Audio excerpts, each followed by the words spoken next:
bu tin eno kachuan kum som rupanga an in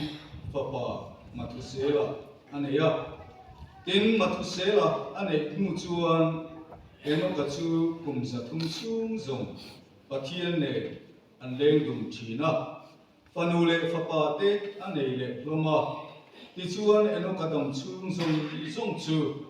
kum zathum som rukle panga aniya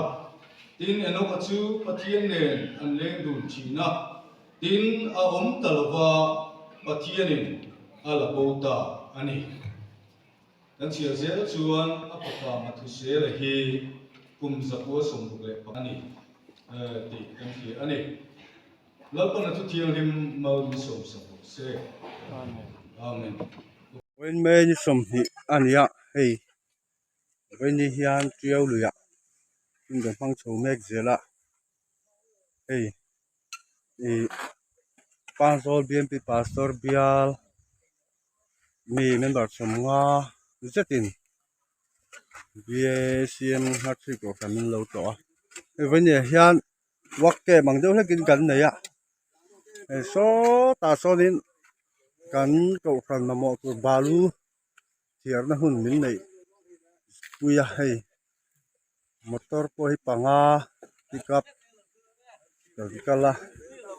chon he tu na hianin thiar chome ka athiana wanga kan chan hi aro pui kan tia hey ti hian lai balu ang hi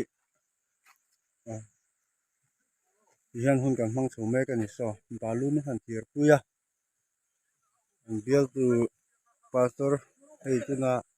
video cover tu hi an reverend pcl monzola ni kan sia a ni kan sexual pal ko ni mai thea ani hon tu na hian teu ka ya hun ka mang chome sela ni ei kan tur ko maya bnp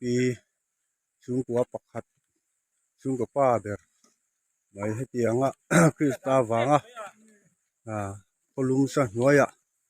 balu ga han thiar chak mai hi aro pui kan tia hu kan ti tak zat le hei na hian thenin an balu na ko ma thenin thiar chho mek zela ni